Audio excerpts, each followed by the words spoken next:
Hi hello friends, ಎಲ್ರಿಗೂ good morning, ಶುಭೋದಯ. ಎಲ್ಲರೂ ಹೆಂಗಿದ್ದೀರಾ, ಚೆನ್ನಾಗಿದ್ದೀರಾ ಅಂತ ಅಂದ್ಕೊಂಡು ಇವತ್ತಿನ ವೀಡಿಯೋನ ಸ್ಟಾರ್ಟ್ ಮಾಡ್ತಿದ್ದೀನಿ. ಎಲ್ರಿಗೂ ಸಪ್ನಾ ವ್ಲಾಗ್ಸ್ ಆ್ಯಂಡ್ ಕಿಚನ್ ಚಾನಲ್ಗೆ ಸ್ವಾಗತ. ಯಾರಾದರೂ ಹೊಸದಾಗಿ ನೋಡ್ತಿದ್ರೆ ನಮ್ಮ ಚಾನಲ್ನ ಸಬ್ಸ್ಕ್ರೈಬ್ ಮಾಡ್ಕೊಂಡು ನೋಡಿ ಅಂತ ಹೇಳ್ತಾ ಇವತ್ತಿನ ವ್ಲಾಗಲ್ಲಿ ಏನೇನಾಗುತ್ತೆ ಅಂತ ನೋಡ್ಕೊಂಡು ಬರೋಣ. ಇವಾಗ ಬೆಳಗ್ಗೆ ಎದ್ದ ತಕ್ಷಣ ಫ್ರೆಶ್ ಅಪ್ ಎಲ್ಲ ಆಗಿಬಿಟ್ಟು ಪೂಜೆ ಎಲ್ಲ ಮಾಡಿಕೊಂಡೆ ನಾನು.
ತುಳಸಿ ಪೂಜೆ ಮತ್ತು ದೇವ್ರ ಪೂಜೆ ಎಲ್ಲ ಮಾಡಿಕೊಂಡೆ. ಪೂಜೆ ಮಾಡಿದ್ದಾದಮೇಲೆ ಮನಸ್ಸಿಗೆ ಒಂದು ರೀತಿ ಸಮಾಧಾನ, ಶಾಂತಿ ಅಂತ ಅನಿಸುತ್ತೆ. ಮತ್ತು ತುಳಸಿ ಪೂಜೆ ಮಾಡುವಾಗ ತುಳಸಿ ಹೂವು ಏನಕ್ಕೆ ಮುರಿದೆ ಅಂತ ಅಂದರೆ, ತುಳಸಿ ಗಿಡ ಹೂವು ಬಿಟ್ಟಾಗೆಲ್ಲ ನಾವು ಅಲ್ಲೇ ಬಿಟ್ಕೊತ ಹೋದರೆ ತುಳಸಿ ಗಿಡ ಒಣಗೋಗುತ್ತೆ ಅಂತ ಹೇಳ್ತಾರೆ.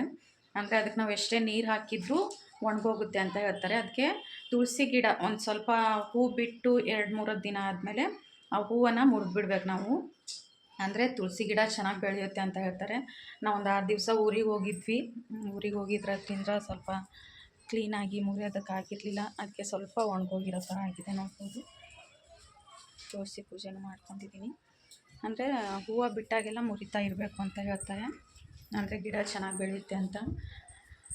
ಬನ್ನಿ ಫ್ರೆಂಡ್ಸ್, ಇವತ್ತಿನ ವ್ಲಾಗಲ್ಲಿ ಏನೇನಾಗುತ್ತೆ ಅಂತ ನೋಡ್ಕೊಂಡು ಬರೋಣ. ನನ್ನ ಮಗಳು ಗೊಂಬೆಗಳನ್ನೆಲ್ಲ ಒಂದು ಕವರಲ್ಲಿ ತುಂಬಿಸಿ ಚೇರ್ ಮೇಲೆ ಇಟ್ಟಿದ್ದಾಳೆ. ಮತ್ತು ತಾನು ಬುಕ್ ಓದ್ತಾ ಕುಂತಿದ್ದಾಳೆ. ಬುಕ್ ಓದ್ತಾಳಂತವಳು, ಜ್ಞಾನಗಂಗಾ. ಅಂದರೆ ಟೈಮ್ ಸಿಕ್ಕಾಗ ನಾನು ಓದಬೇಕು ಅಂತ ತರಿಸಿರೋ ಬುಕ್ ಅದು. ಅದನ್ನು ನೋಡ್ತಾ ಕುಂತಿದ್ದಾಳೆ. ಒಳಗಡೆ ಏನೇನು ಚಿತ್ರ ಇದೆ, ಏನೇನಿದೆ ಅಂತ ನೋಡ್ತಾ ಕುಂತಿದ್ದಾಳೆ. ಇವಾಗ ತಿಂಡಿ ಎಲ್ಲ ನನ್ನ ಮಕ್ಕಳೆಲ್ಲ ತಿಂಡಿ ತಿಂದಿದ್ದಾರೆ. ನಾನು ತಿಂಡಿ ತಿನ್ನಬೇಕು, ಇನ್ನೂ ತಿಂದಿಲ್ಲ. ತಿಂಡಿ ತಿಂದಿದ್ದಾದಮೇಲೆ ಮತ್ತೆ ಮಧ್ಯಾಹ್ನದ ಅಡುಗೆ ಪ್ರಿಪೇರ್ ಮಾಡ್ಕೋಬೇಕು, ಬೇರೆ ಕೆಲಸ ಎಲ್ಲ ಮಾಡ್ಕೋಬೇಕು. ಬನ್ನಿ ಇವತ್ತಿನ ಬ್ಲಾಗಲ್ಲಿ ಏನೇನಾಗುತ್ತೆ, ಹೇಗೆಲ್ಲ ಹೋಗುತ್ತೆ ಅನ್ನೋದನ್ನ ನೋಡ್ಕೊಂಡು ಬರೋಣ. ನೋಡ್ಬೋದು ಫ್ರೆಂಡ್ಸ್, ನನ್ನ ಮಕ್ಕಳಿದ್ದು ಆಟ ಆಡ್ತಿದ್ದಾರೆ. ಅಕ್ಕಿ ಒಣಗೋದಕ್ಕೆ ಅಂತ ಇಟ್ಟಿದ್ದೀನಿ, ಅವ್ರು ಆಟ ಆಡ್ತಿದ್ದಾರೆ. ಅವರಿಬ್ಬರು ಆಚೆ ಕಡೆ ಆಟ ಆಡ್ಕೊತಿದ್ದಾರೆ. ನಾನು ಅಡುಗೆ ಮಾಡೋಣ ಅಂತ ಪ್ರಿಪೇರ್ ಮಾಡ್ತಿದ್ದೀನಿ. ಇವಾಗ ಮಧ್ಯಾಹ್ನದ ಅಡುಗೆ ಮಾಡೋಣ ಅಂತ ಪ್ರಿಪೇರ್ ಮಾಡ್ಕೊತಿದ್ದೀನಿ. ಏನಿಲ್ಲ, ಮಾರ್ಕೆಟ್ಗೆ ಹೋಗಿದ್ರು ನಮ್ಮ ಮನೆಯವ್ರು. ಮಾರ್ಕೆಟ್ಗೆ ಹೋಗ್ಬಿಟ್ಟು ಫಿಶ್ ತಂದಿದ್ದಾರೆ. ಚೆನ್ನಾಗಿದೆ ಫಿಶ್ಶು, ಫ್ರೆಶ್ ಆಗಿದೆ ಫಿಶ್ ತಂದಿದ್ದಾರೆ. ನೋಡ್ಬೋದು, ಚೆನ್ನಾಗಿ ತೊಳೆದು ನೀಟಾಗೆಲ್ಲ ವಾಶ್ ಮಾಡಿಕೊಂಡು ಬೌಲಲ್ಲಿ ಹಾಕ್ಕೊಂಡು ಇಟ್ಕೊಂಡಿದ್ದೀನಿ. ನಾನು ಸಿಂಪಲ್ಲಾಗಿ ಜಾಸ್ತಿ ಇಂಗ್ರೀಡಿಯೆಂಟ್ಸ್ನ ಬಳಸ್ದೇನೆ ಕ್ವಿಕ್ಕಾಗಿ ಹೇಗೆ ಫಿಶ್ ಸಾಂಬಾರು ಮಾಡೋದು ಅನ್ನೋದನ್ನ ನಾವು ಮನೇಲಿ ಹೇಗೆ ಮಾಡ್ಕೊತೀವಿ ಅದು ಮಾಡ್ತೀನಿ. ತುಂಬ ಸಿಂಪಲಾಗಿ ಮಾಡ್ಕೊತೀವಿ ನಮ್ಮ ಮನೇಲಿ. ಏನಿಲ್ಲ, ಸ್ವಲ್ಪ ಕಾಳು ಹಾಕ್ತೀನಿ, ಮತ್ತು ಸ್ವಲ್ಪ ಖಾರದ ಪುಡಿ, ಮಸಾಲೆ ಖಾರದ ಪುಡಿ ಇದು, ಮತ್ತು ಸ್ವಲ್ಪ ಉಪ್ಪು, ಅರಿಶಿನ, ಒಂದೇ ಒಂದು ಟೊಮೆಟೊ. ಜಾಸ್ತಿ ಮಸಾಲೆ ಹಾಕೋದಿಲ್ಲ, ಏನಿಲ್ಲ. ತುಂಬಾ ಟೇಸ್ಟ್ ಚೆನ್ನಾಗಿ ಬರುತ್ತೆ. ಮತ್ತು ಫಿಶ್ ಸಾಂಬಾರು ಸ್ವಲ್ಪ ಖಾರವಾಗಿದ್ದರೆ ತುಂಬ ಚೆನ್ನಾಗಿರುತ್ತೆ. ಅದಕ್ಕೆ ಸಿಂಪಲ್ಲಾಗಿ ಕ್ವಿಕ್ಕಾಗಿ ಹೇಗೆ ಮಾಡ್ಕೊಳ್ಳೋದು ಅನ್ನೋದನ್ನ ನೋಡೋಣ. ಗ್ಯಾಸ್ ಮೇಲೆ ಒಂದು ಪ್ಯಾನ್ನ ಇಟ್ಕೊಂಡಿದ್ದೀನಿ, ಒಂದು ಕಡಾಯಿನ. ಡೈರೆಕ್ಟಾಗಿ ಫಿಶನ್ನೇ ಇದಕ್ಕೆ ಹಾಕ್ಕೊಂಡ್ಬಿಡ್ತೀನಿ ನಾನು. ಎಲ್ಲ ಫಿಶನ್ನು ನೋಡ್ಬೋದು.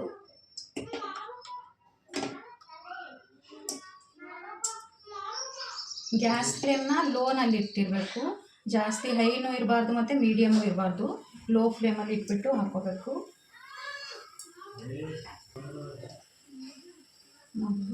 ಎಲ್ಲ ಫಿಶಸ್ಸು ಹಾಕ್ಕೊಂಡಿದ್ದೀನಿ. ಇವಾಗ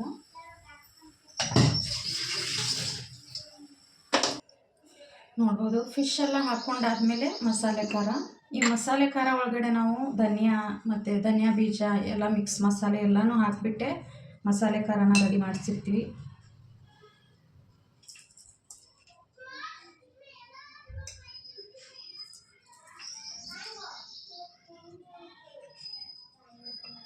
ಸ್ವಲ್ಪ ಖಾರ ಜಾಸ್ತಿ ಇರಲಿ, ಜಾಸ್ತಿ ಅಂದರೆ ಮೀಡಿಯಮ್ ಖಾರ ಇರಲಿ ಅಂತ 1 ಟೇಬಲ್ ಸ್ಪೂನ್ ಖಾರನ, ಅಂದರೆ ನಾರ್ಮಲಿ ಮನೆಯಲ್ಲಿ ಡೈಲಿ ತಿನ್ನೋ ಸಾಂಬಾರುಗಳಿಗೆ ಮಾಡೋಕ್ಕಿಂತ 1 ಟೇಬಲ್ ಸ್ಪೂನ್ ಖಾರನ ಜಾಸ್ತಿ ಹಾಕ್ಕೊಂಡಿದ್ದೀನಿ ಅಷ್ಟೇ. ಸ್ವಲ್ಪ ಉಪ್ಪು, ರುಚಿಗೆ ತಕ್ಕಷ್ಟು ಉಪ್ಪು. ಈ ಟೈಮಲ್ಲಿ ಗ್ಯಾಸ್ ಲೋದಲ್ಲೇ ಇರಬೇಕು, ಲೋ ಫ್ಲೇಮಲ್ಲೇ ಇರಬೇಕು. ರುಚಿಗೆ ತಕ್ಕಷ್ಟು ಉಪ್ಪು ಮತ್ತು ಸ್ವಲ್ಪ ಅರಿಶಿನ ಪೌಡರ್, ಚಿಟಿಕೆ ಆಗುವಷ್ಟು ಅರಿಶಿನ ಪುಡಿ.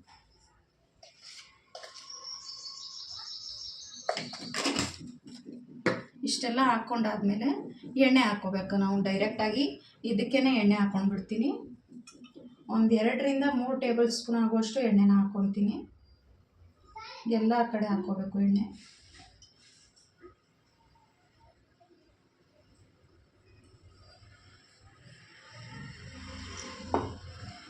ಇಷ್ಟೇ ಇಂಗ್ರೀಡಿಯೆಂಟ್ಸ್ನ ಬಳಸ್ಬಿಟ್ಟು ಫಿಶ್ ಸಾಂಬಾರು ಮಾಡಿದ್ರೆ ತುಂಬಾ ರುಚಿಯಾಗಿರುತ್ತೆ. ಕೊಬ್ಬರಿ ಮತ್ತು ಈರುಳ್ಳಿ ಅದೆಲ್ಲ ಹಾಕ್ದೇ ಮಾಡಿದ್ರೂ ಕೂಡ ತುಂಬಾ ರುಚಿಯಾಗಿರೋ ಸಾಂಬಾರು, ಟೇಸ್ಟಿಯಾಗಿರೋ ಸಾಂಬಾರು ರೆಡಿ ಆಗುತ್ತೆ. ಬಿಸಿ ಬಿಸಿ ಜೋಳದ ರೊಟ್ಟಿ ಜೊತೆ ತುಂಬಾ ಚೆನ್ನಾಗಿರುತ್ತೆ ಸಾಂಬಾರಿದು. ನೋಡ್ಬೋದು, ಇದೆಲ್ಲನೂ ಹಾಕ್ಕೊಂಡಿದ್ದಾದಮೇಲೆ ಚೆನ್ನಾಗಿ ಮಿಕ್ಸ್ ಮಾಡ್ಕೋಬೇಕು ನಾವು ಇದನ್ನು.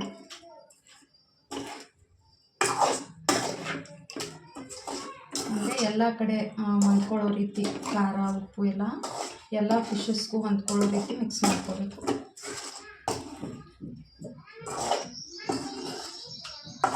ನೋಡ್ಬೋದು, ಇದೆಲ್ಲನೂ ಚೆನ್ನಾಗಿ ಮಿಕ್ಸ್ ಮಾಡಿಕೊಂಡು 1 ನಿಮಿಷ ಹಾಗೆ ಬಿಟ್ಬಿಡೋಣ. ಅಂದರೆ ಸ್ವಲ್ಪ ಎಣ್ಣೆ ಹೀರ್ಕೋಬೇಕು ಅಂತ. ಏನಾಯ್ತು ನಾನು ಈ ಒಂದು ಟೊಮೆಟೊನ ಚಿಕ್ಕದಾಗಿ ಕಟ್ ಮಾಡ್ಕೋತೀನಿ.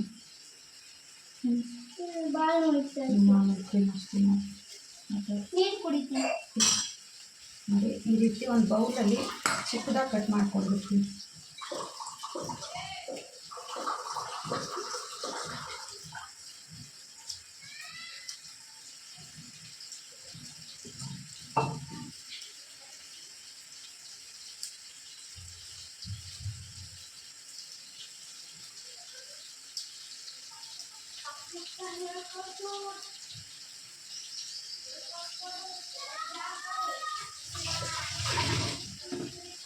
ನೋಡ್ಬೋದು, ಈ ರೀತಿ ಕಟ್ ಮಾಡ್ಕೊಂಡಿರ್ತೀನಲ್ವ ಟೊಮೆಟೊ, ಈ ಟೊಮೆಟೊನ ಇವಾಗ ಡೈರೆಕ್ಟಾಗಿ ಹಾಕ್ಕೊಂಡ್ಬಿಡ್ತೀನಿ ನಾನು. ಟೊಮೆಟೊ ಹಾಕ್ಕೊಂಡಾದ್ಮೇಲೆ ಸ್ವಲ್ಪ ನೀರು ಹಾಕ್ಕೊತೀನಿ, ಒಂದು ಅರ್ಧ ಬೌಲ್ ಆಗೋಷ್ಟು. ಸ್ವಲ್ಪ ನೀರು,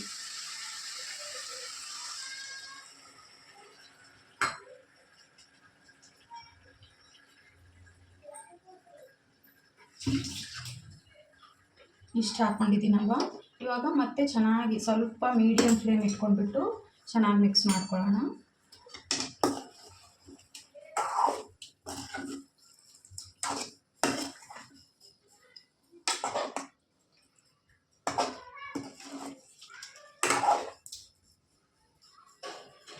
ಜಾಸ್ತಿ ಮಿಕ್ಸ್ ಮಾಡ್ಕೋಬಾರ್ದು. ಅಂದರೆ ಚಿಕನ್ ಮಾಡುವಾಗೆಲ್ಲ ಹೆವಿ ಗರ ಅಂತ ಈ ರೀತಿ ಮಿಕ್ಸ್ ಮಾಡ್ತೀವಲ್ಲ, ಆ ರೀತಿ ಮಿಕ್ಸ್ ಮಾಡ್ಕೋಬಾರ್ದು. ನಿಧಾನಕ್ಕೆ ಸ್ಮೂತಾಗಿ ಮಿಕ್ಸ್ ಮಾಡ್ಕೋಬೇಕು. ಫಿಶ್ಶು ಸಾಫ್ಟಾಗಿರುತ್ತೆ ಮತ್ತು ಬೆಂದಾಗ ಕಟ್ಟಾಗೋ ಚಾನ್ಸಸ್ ಇರುತ್ತೆ. ಅದಕ್ಕೆ ಸ್ವಲ್ಪ ಸಾಫ್ಟಾಗಿ ನಿಧಾನಕ್ಕೆ ಮಿಕ್ಸ್ ಮಾಡ್ಕೋಬೇಕು. ಇವಾಗ ನಮಗೆ ಎಷ್ಟು ಸಾಂಬಾರು ಬೇಕಲ್ಲ ನೋಡಿ ಯಾವ ರೀತಿ ಆಗಿದೆ ಅಂತ ನಾನು ಬ್ಯಾಕ್ ಕ್ಯಾಮ್ರಾಯಿಂದ ತೋರಿಸ್ತೀನಿ. ಬೇಕಾದರೆ ನೋಡ್ಬೋದು ಈ ರೀತಿ ರೆಡಿಯಾಗಿರುತ್ತೆ. ಯಾವುದೇ ಜಾಸ್ತಿ ಇಂಗ್ರೀಡಿಯೆಂಟ್ಸ್ ಏನೂ ಹಾಕಿಲ್ಲ ನಾವು ಇದರಲ್ಲಿ. ಒಂದು ಟೊಮೆಟೊ, ಉಪ್ಪು, ಖಾರ ಮತ್ತು ಸ್ವಲ್ಪ ಅರಿಶಿನ ಪೌಡರ್ ಮತ್ತು ಸ್ವಲ್ಪ ಎಣ್ಣೆ. ಈ ಸ್ಟೇಜಲ್ಲಿ ನಮಗೆ ಎಷ್ಟು ಸಾಂಬಾರು ಬೇಕಲ್ಲ ಅಷ್ಟು ನೀರನ್ನು ಹಾಕ್ಕೊಂಡ್ಬಿಡೋಣ. ನೋಡ್ಬೋದು ಇವಾಗ ನಮಗೆ ಸಾಂಬಾರು ಎಷ್ಟು ಬೇಕೋ ಅಷ್ಟು ನೀರನ್ನು ಹಾಕ್ಕೊಂಡ್ಬಿಡ್ತೀನಿ ನಾನು.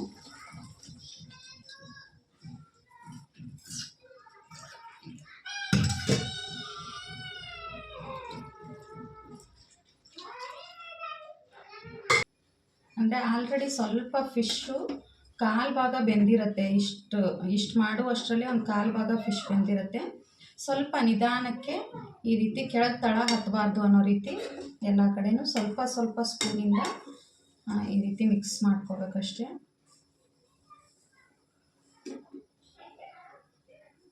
ಇಷ್ಟು ಮಾಡಿದ್ರೆ ಸಾಕು. ಇವಾಗ ಸಾಂಬಾರು ರೆಡಿ ಆದಮೇಲೆ ತೋರಿಸ್ತೀನಿ ನಾನು ಹೇಗೆ ಬರುತ್ತೆ ಅನ್ನೋದನ್ನ. ನೋಡ್ಬೋದು ಇಷ್ಟು ನೀರು ಹಾಕ್ಕೊಂಡಿದ್ದೀನಿ ನಾನು. ಸಾಂಬಾರು ಫುಲ್ಲು ರೆಡಿ ಆದಮೇಲೆ ಕ್ವಾಂಟಿಟಿ ಕಡಿಮೆ ಆಗುತ್ತೆ, ನೀರಿನ ಕ್ವಾಂಟಿಟಿ, ಸಾಂಬಾರು ಕ್ವಾಂಟಿಟಿ ಕಡಿಮೆ ಆಗುತ್ತೆ. ಇದು ಚೆನ್ನಾಗಿ ಬೇಯಬೇಕು, ಫಿಶಸ್ ಎಲ್ಲ ಚೆನ್ನಾಗಿ ಸಾಫ್ಟಾಗಿ ಬೇಯಬೇಕು. ಅಲ್ಲಿವರೆಗೂ ಬಿಟ್ಬಿಡೋಣ. ಒಂದು 5 ಇಲ್ಲ 6 ನಿಮಿಷನಾದರೂ ಚೆನ್ನಾಗಿ ಬೇಯಿಸ್ಕೋಬೇಕು. ಈ ಕಡೆ ಫಿಶ್ ಸಾಂಬಾರು ರೆಡಿ ಆಗ್ತಿದೆ. ಇವಾಗ ಜೋಳದ ರೊಟ್ಟಿ ಮಾಡೋಣ ಅಂತ ಸ್ವಲ್ಪ ಜಿಗಿ ಇಟ್ಕೊತಿದ್ದೀನಿ. ಸ್ವಲ್ಪ ಬಿಸಿನೀರು ಇಟ್ಕೊತಿದ್ದೀನಿ, ಅಂದರೆ ಹೀಟ್ ಮಾಡ್ಕೊಳ್ಳೋದಕ್ಕೆ ಅಂತ. ಬಿಸಿ ಬಿಸಿ ಜೋಳದ ರೊಟ್ಟಿ ಮಾಡ್ಕೊತೀನಿ ಇವಾಗ.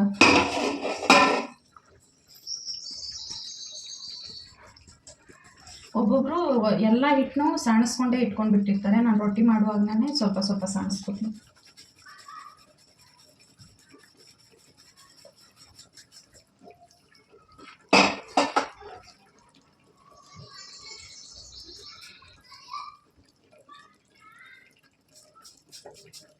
ಈ ಕಡೆ ನೀರು ಕೂಡ ಬಿಸಿ ಆಗಿದೆ ನೀಟಾಗಿ. ಇವಾಗ ರೊಟ್ಟಿ ಮಾಡೋದಕ್ಕೆ ಹಿಟ್ಟು ರೆಡಿ ಮಾಡ್ಕೊಂಡ್ಬಿಡ್ತೀನಿ. ಹಂಚು, ರೊಟ್ಟಿ ಮಾಡೋ ಹಂಚು.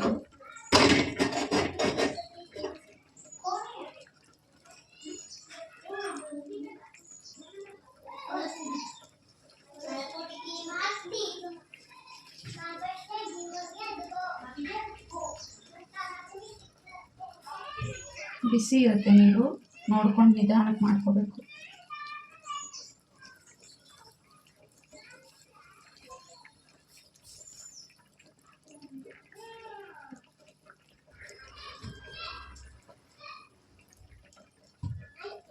ನೋಡಿ 2 ನಿಮಿಷದಲ್ಲಿ ರೊಟ್ಟಿ ಮಾಡೋ ಹಿಟ್ಟು ರೆಡಿ ಆಗುತ್ತೆ. ಇವಾಗ ಬೇಗ ಬೇಗ ಬಿಸಿ ಬಿಸಿ ರೊಟ್ಟಿ ಮಾಡ್ಕೊಂಡ್ಬಿಡ್ತೀನಿ.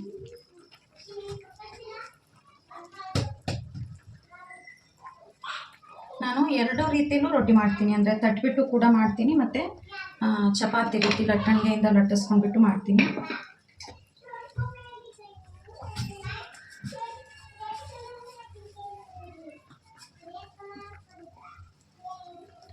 ಅಂದರೆ ರೊಟ್ಟಿ ಮಾಡೋದು ಒಮ್ಮೆ ಕಲಿತ್ಬಿಟ್ರೆ ತುಂಬಾ ಈಸಿ.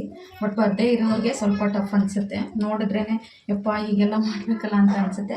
ಬಟ್ ಬರೋರಿಗೆ ಈಸಿಯಾಗಿ ಮಾಡ್ಕೋಬೋದು. ರೊಟ್ಟಿ ಬರೋರು ಈಸಿಯಾಗಿ ಮಾಡ್ಕೋತಾರೆ. ನಾವೇನು ಅಷ್ಟೊಂದು ಸ್ಪೀಡಾಗಿ ಮಾಡೋದಿಲ್ಲ. ನಮ್ಮ ಊರುಗಳ ಕಡೆ ಹುಡುಗಿರಂತೂ ತುಂಬ ಸ್ಪೀಡಾಗಿ ರೊಟ್ಟಿ ಮಾಡ್ತಾರೆ. ಅಂದರೆ ಒಂದು ಬೆಳಗ್ಗೆ 9:30 10 ಗಂಟೆಗೆ ಕೂತ್ಕೊಂಡ್ರೆ ಮಧ್ಯಾಹ್ನ 1:30 2 ಗಂಟೆನೋ ಅಷ್ಟರಲ್ಲಿ 100 200 ರೊಟ್ಟಿ ಮಾಡ್ತಾರೆ. ನಮಗಷ್ಟೊಂದು ಸ್ಪೀಡ್ ಎಲ್ಲ ಬರೋದಿಲ್ಲ. ಈ ರೀತಿ ಮಾಡ್ಕೊತೀನಿ ಫಸ್ಟು.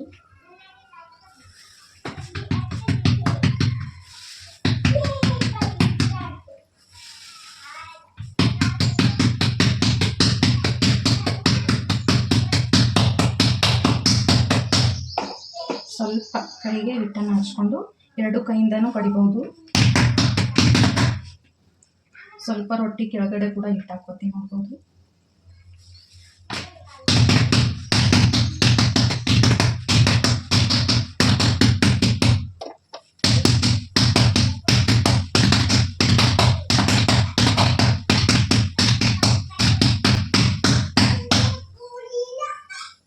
ರೊಟ್ಟಿ ರೆಡಿ ಆಯಿತು.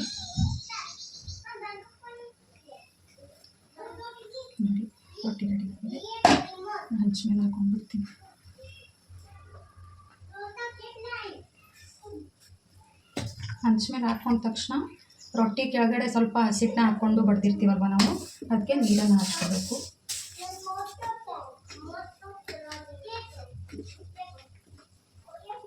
ನೋಡಿ ಈ ರೀತಿ ಫುಲ್ಲು ರೊಟ್ಟಿಗೆಲ್ಲ ನೀರನ್ನು ಹಚ್ಕೊಂಡು ತಿರ್ಗಿಸ್ ಹಾಕ್ಕೋಬೇಕು. ಒಬ್ಬೊಬ್ರು, ನಾನಂತೂ ಕೈಯಿಂದನೇ ತಿರ್ಗಿಸ್ಕೊತೀನಿ, ಒಬ್ಬೊಬ್ಬರು ಈ ರೀತಿ ಇದು ಇರುತ್ತಲ್ವ ನೋಡಿ ಇದರಿಂದ ತಿರ್ಗಿಸ್ಕೊತಾರೆ. ನನಗೆ ಕೈಯಿಂದನೇ ಈಸಿ ಅನ್ಸೋದ್ರಿಂದ ನಾನು ಕೈಯಿಂದನೇ ತಿರ್ಗಿಸ್ಕೊಂಡ್ಬಿಡ್ತೀನಿ. ನೋಡ್ಬೋದು, ಕೈಯಿಂದನೇ ತಿರ್ಗಿಸ್ಕೊಂಡ್ಬಿಡ್ತೀನಿ.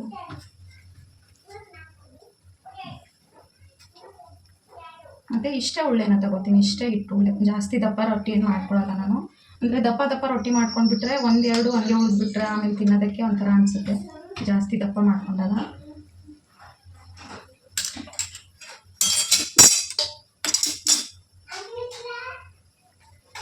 ನೋಡ್ಬೋದು ಎಷ್ಟು ನೀಟಾಗಿ ಬರುತ್ತೆ ರೊಟ್ಟಿ ಅಂತ.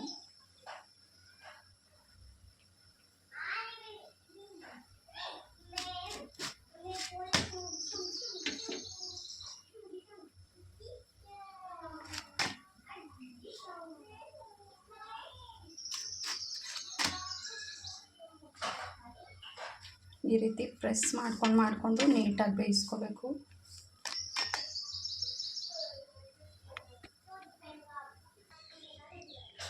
ಇಲ್ಲಿ ಇನ್ನೊಂದು ರೊಟ್ಟಿ ಕೂಡ ರೆಡಿಯಾಗಿದೆ, ಮತ್ತು ಇಲ್ಲಿ ಬಿಸಿ ಬಿಸಿ ಜೋಳದ ರೊಟ್ಟಿ ರೆಡಿ. ತುಂಬಾ ಬಿಸಿ ಇದೆ, ಎಷ್ಟು ಚೆನ್ನಾಗಿ ರೌಂಡಕ್ಕೆ ಬಂದಿದೆ ನೋಡಿ, ನೋಡ್ಬೋದು. ಅಂದರೆ ನಾವು ಲಟ್ಟಿಸ್ಬಿಟ್ಟು ಮಾಡೋ ರೊಟ್ಟಿಗಿಂತ ತಟ್ಟು ಮಾಡೋ ರೊಟ್ಟಿ ತುಂಬಾ ಚೆನ್ನಾಗಿರುತ್ತೆ, ಟೇಸ್ಟು ಕೂಡ ಚೆನ್ನಾಗಿರುತ್ತೆ. ತೆಳ್ಳಗೆ ತುಂಬಾ ಚೆನ್ನಾಗಿ ಬಂದಿದೆ ರೊಟ್ಟಿ. ಇಲ್ಲಿ ಇನ್ನೊಂದು ಕೂಡ ಬೇಯಿಸಿದೆ, ಇಲ್ಲಿ ಇನ್ನೊಂದು ಕೂಡ ಮಾಡೋಕ್ಕೆ ರೆಡಿ ಮಾಡ್ತೀನಿ. ಸಾಂಬಾರು ಕೂಡ ರೆಡಿ ಆಗ್ತಿದೆ ಹಂಗೆ.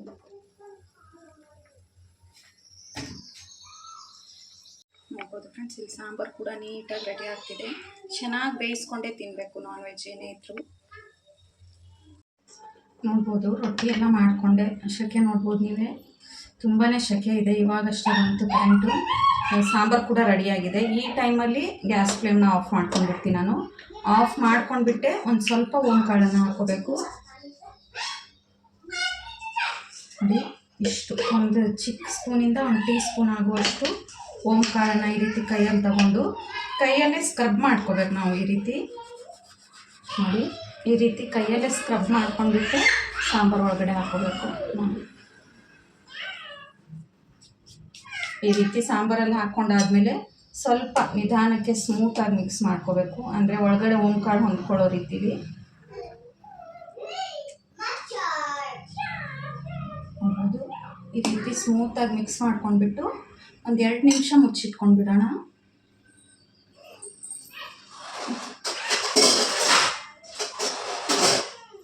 ಈ ರೀತಿ ಒಂದು ದೊಡ್ಡ ಪ್ಲೇಟನ್ನು ಒಂದು 2 ನಿಮಿಷ ಮುಚ್ಚಿಟ್ಬಿಟ್ರೆ ಅದು ಚೆನ್ನಾಗಿ ಓಂಕಾಳು ಸಾಂಬಾರಿಗೆ ಚೆನ್ನಾಗಿ ಹೊಂದ್ಕೊಂಡಿರುತ್ತೆ, ಮತ್ತು ಟೇಸ್ಟ್ ಕೂಡ ಓಂಕಾಳು ಫ್ಲೇವರ್ ಕೂಡ ಬಿಟ್ಟಿರುತ್ತೆ, ತುಂಬಾ ಚೆನ್ನಾಗಿರುತ್ತೆ. ಒಂದು 2 ನಿಮಿಷ ಬಿಟ್ಬಿಡೋಣ ಇವಾಗ. ನೋಡ್ಬೋದು ಒಂದು 2 ನಿಮಿಷ ಆಗಿದೆ ಇವಾಗ. ಈ ಕಡೆ ಬಿಸಿ ಬಿಸಿ ಜೋಳದ ರೊಟ್ಟಿ ಕೂಡ ರೆಡಿಯಾಗಿದೆ. ನೋಡ್ಬೋದು ಎಷ್ಟು ಸಾಫ್ಟ್ ಆಗಿದೆ ಅಂತ. ಬಿಸಿ ಬಿಸಿ ಜೋಳದ ರೊಟ್ಟಿ ಕೂಡ ರೆಡಿಯಾಗಿದೆ. ಈ ಕಡೆ ಒಂದು 2 ನಿಮಿಷ ಓಂಕಾಳು ಹಾಕಿದಾದ್ಮೇಲೆ ಒಂದು 2 ನಿಮಿಷ ಬಿಟ್ಟಿದ್ವಿ ನಾವು. ನೋಡಿ ಸಾಂಬಾರು ಕೂಡ ಎಷ್ಟು ಚೆನ್ನಾಗಿ ಬಂದಿದೆ ಅಂತ. ಫಿಶ್ ಕೂಡ ತುಂಬಾ ಸಾಫ್ಟಾಗಿ ತುಂಬಾ ಚೆನ್ನಾಗಿ ಬೆಂದಿರುತ್ತೆ ನೋಡಿ. ನೋಡ್ಬೋದು ಎಷ್ಟು ಚೆನ್ನಾಗಿ ಬೆಂದಿದೆ ಅಂತ. ಈ ರೀತಿ ಸಿಂಪಲ್ಲಾಗಿ ಸಾಂಬಾರನ್ನ ಒಮ್ಮೆ ಮಾಡಿ ನೋಡಿ, ತುಂಬಾ ಚೆನ್ನಾಗಿರುತ್ತೆ ನೋಡಿ. ಸಾಂಬಾರು ಕೂಡ ತುಂಬಾ ಥಿಕ್ಕಾಗಿ ಬರುತ್ತೆ ನೋಡ್ಬೋದು, ಮತ್ತು ಟೇಸ್ಟ್ ಕೂಡ ತುಂಬಾ ಚೆನ್ನಾಗಿರುತ್ತೆ. ಫಿಶಸ್ ಕೂಡ ತುಂಬಾ ಚೆನ್ನಾಗಿ ಬೆಂದಿರುತ್ತೆ, ಮಸಾಲೆ ಕೂಡ ತುಂಬಾ ಚೆನ್ನಾಗಿರುತ್ತೆ ಸಾಂಬಾರು. ನಾವು ಈ ಜಾಸ್ತಿ ಯಾವುದೇ ಮಸಾಲೆ ಹಾಕ್ದೇ ತುಂಬಾ ಚೆನ್ನಾಗಿರೋ ಫಿಶ್ ಸಾಂಬಾರನ್ನ ರೆಡಿ ಮಾಡ್ಕೋಬೋದು. ನೋಡಿದ್ರಲ್ಲ ಸಾಂಬಾರೆಲ್ಲ ಅಡುಗೆ ಎಲ್ಲ ಮಾಡ್ಕೊಂಡಿದ್ದಾಯಿತು. ತುಂಬಾ ಶೆಕೆ ಇದೆ ನೋಡ್ಬೋದು. ಮುಖ ತೊಳ್ಕೊಂಡು ಬಂದಿರೋ ಥರ ಆಗಿಬಿಟ್ಟಿದೆ. ನನ್ನ ಮಕ್ಕಳಿಬ್ಬರು ಆಟ ಆಡ್ತಿದ್ದಾರೆ, ಅವ್ರಿಗೆ ಊಟ ಮಾಡಿಸ್ತೀನಿ.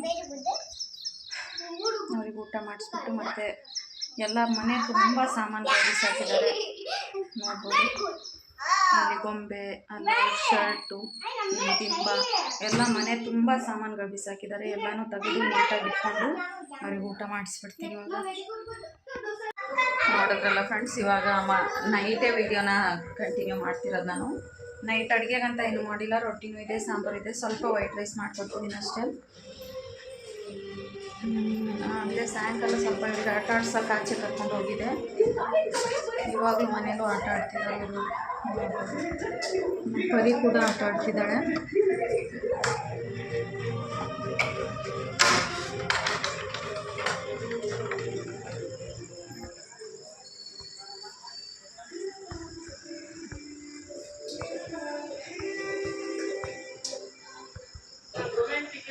ಆಚೆ ಕಡೆ ತಣ್ಣಗೆ ಗಾಳಿ ಚೆನ್ನಾಗಿರುತ್ತೆ. ಡೋರ್ ತೆಗೆದ್ಬಿಟ್ರೆ ಒಳಗಡೆ ಚಿಕ್ಕದಾಗಿರೋ ಹುಳುಗಳು ಬರುತ್ತೆ ಅಂತ ಡೋರ್ ಹಾಕ್ಕೊಂಡಿರ್ತೀವಿ.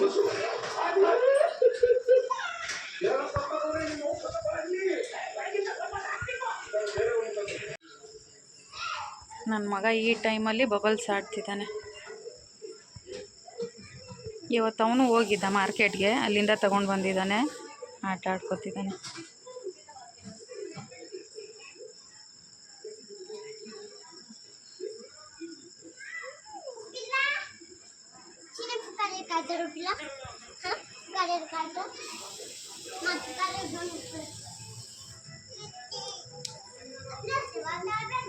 ಅವಳು ಬಂದು ಕೇಳ್ತಿದ್ದಾಳೆ ನನಗೂ ತೆಗೆದುಕೊಡು ಅಂತ.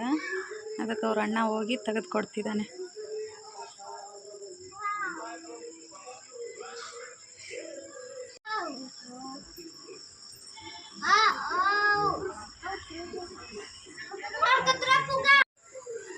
ನೋಡಿದ್ರಲ್ಲ ಫ್ರೆಂಡ್ಸ್, ಇವತ್ತಿನ ವಿಡಿಯೋ ನಿಮ್ಗೆ ಇಷ್ಟ ಆಗಿದೆ ಅಂತ ಅನ್ಕೊತೀನಿ. ಇಷ್ಟ ಆಗಿದ್ದರೆ ಒಂದು ಲೈಕ್ ಮಾಡಿ, ಶೇರ್ ಮಾಡಿ, ಕಮೆಂಟ್ ಮಾಡಿ. ಹಾಗೂ ಯಾರಾದರೂ ಹೊಸದಾಗಿ ನೋಡ್ತಿದ್ರೆ ಸಪ್ನಾ ವ್ಲಾಗ್ಸ್ ಆ್ಯಂಡ್ ಕಿಚನ್ ಚಾನಲ್ನ ಸಬ್ಸ್ಕ್ರೈಬ್ ಮಾಡ್ಕೊಂಡು ನೋಡಿ. ನಾನು ಮತ್ತೆ ನೆಕ್ಸ್ಟ್ ವಿಡಿಯೋದಲ್ಲಿ ಸಿಗ್ತೀನಿ.